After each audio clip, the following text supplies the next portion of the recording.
આજે ગુરુ પૂર્ણિમા કહેવાય છે કે માતા પિતા અને ગુરુનું સમાજમાં વિશિષ્ટ યોગદાન હોય છે. આજે ખૂબ જોગાનું જો ગુરુ પૂર્ણિમાના દિવસે એક વિશિષ્ટ સારા એવા ગુરુને મળવાનો આજે ઓચિતો એક અવસર મળ્યો છે. મારી સાથે અહીંયા પાલનપુરના વિદ્વાન પ્રિન્સિપાલ એક સર આજે મારે એમની સાથે મુલાકાત થઈ છે. સર, પહેલાં તો આપનું નામ હું જાણીશ કે સર આપનું પૂરેપૂરું નામ શું છે? સર, મારું નામ માર્તંડ વિશ્વનાથ હાથી. સર, સબ આપ અહીંયા પાલનપુરમાં કેટલા સમયથી અહીંયા પ્રોફેસર તરીકેની આપની સેવાઓ આપી રહ્યા છો? સર, મારું તો બર્થ પ્લેસ જ પાલનપુર છે. 23 જુલાઈ એટલે 2 દિવસ પછી મારો જન્મદિવસ છે. અચ્છા સર. 23 જુલાઈ 1944. Okay sir.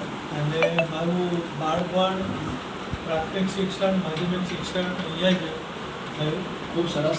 કોલેજ વિસનગર કરી અને ત્યાર પછી 1967થી બનાસકાંઠા ડિસ્ટ્રિક્ટ કેળવણી સંચાલિત કોલેજમાં અધ્યાપક રહ્યો અને ત્યાર પછી 1998થી 2006 આચાર્ય પદે રહ્યો. ખૂબ સરસ. અને મારા પિતાએ આ કોલેજની સ્થાપના કરેલી એટલે 2017 ઓનરરી 2017 સુધી કેમ્પસ ડાયરેક્ટર તરીકે સેવા બજાવી. ખૂબ સરસ, બહુ સરસ મજાની સાહેબ વાત કરી કે એમને જે એનું બચપણ, એમનો બર્થ પ્લેસ પણ અહીંયા પાલનપુરનો છે. એમને અહીંયા પોતે એક શિક્ષક તરીકેની સારી એવી સમાજની અંદર એક પાલનપુર શહેરની અંદર એમની પોતે ભૂમિકા પણ ભજવી છે. સર, આપ શિક્ષણ ક્ષેત્રે શું કહેવા માગો છો? આજના શિક્ષણ ક્ષેત્રે આજે શિક્ષણ ક્ષેત્રે એક તો અમારા ફાધરના સંસ્કારો હતા કે તમે જ્યારે કોઈ પણ સત્તા ઉપર બેસો ત્યારે કોઈનું કલમથી બગાડવું નહીં, અને એ મેં જાળવી રાખ્યું છે. બરાબર સર. અત્યારે જે શિક્ષણ છે ફાસ્ટ ટ્રેક ઉપર ચાલી રહ્યું છે. Yes sir. અને મને ઘણી વખત એ વાતનો ગુજરાતની જે પ્રજા છે એ હજી જે શિક્ષણના આધુનિક પ્રવાહો સાથે ચાલી શકતી નથી, કારણ કે લગભગ બધાને ડૉક્ટર અને એન્જિનિયર થવું વાહ વાહ, સરસ મજાની વાત જોઈએ, કરી સર. એમાંથી બહાર આવી શકતા નથી. હા હા. હું પોતે મેં ઘણા વક્તવ્ય આપ્યા છે, પણ મને એમ થાય છે કે આ બાબતમાં હું 20-25% સફળ રહ્યો છું. એટલે મારા મગજમાં આ જ બેઠા રહે છે, આમાંથી કેવી રીતે બહાર લાવવા. અત્યારે એટલા બધા વિવિધ ક્ષેત્રો છે કે વિદ્યાર્થી આઉટ ઓફ બોક્સ કે જ્યારે હટકે વિચારે તો ઘણી બધી વિસ્તૃત એજ્યુકેશનલ સફળતા પ્રાપ્ત કરી શકે અથવા બીજા ક્ષેત્રમાં જઈ શકે છે. અને સરે સરે બહુ સરસ મજાની વાત કરી કે આજના જે વિદ્યાર્થીઓ છે એમના મગજમાં એક જ ચાલે છે, ભ્રમ ચાલે છે કે મારે ડૉક્ટર બનવું, બસ આવા જ મગજમાં એવો એમને ભ્રમ ચાલતો હોય છે. જુદા જુદા ક્ષેત્રમાં જવું એવું સાહેબ આપ વિચારી રહ્યો છો. ચોક્કસ હું પણ એવી વાત કરું છું કે દરેક વિદ્યાર્થીઓ વિચારવું જોઈએ કે અલગ ક્ષેત્રની અંદર પોતે પોતાના સ્ટડી બેઝ પૂરો કરીને જુદા વ્યવસાયની અંદર જવું જોઈએ એવું હું પણ માનું છું. સર, આજે ખૂબ સરસ મજાની વાત કરી સાહેબ આપે. શિક્ષણ ક્ષેત્રની બહુ સારી એવી ચિંતાજનક વાત કરી. સર, આજના યુગના આપણે સર મોબાઈલ પર આપ શું કહેવા માંગો છો? સર,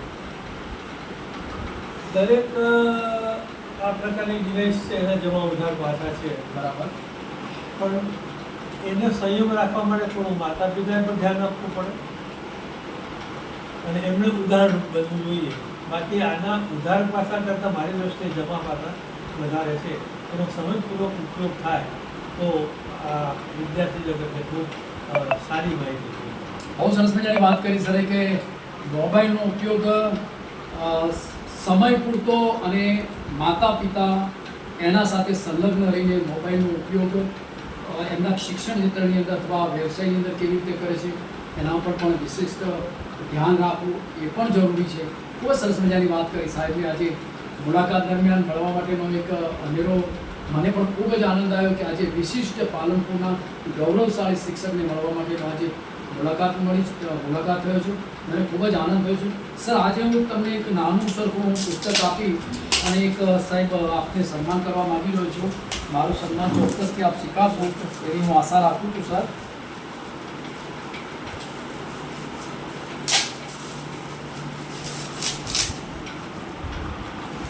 વારી ગુડ સાહેબ. રાષ્ટ્રનું ગૌરવ.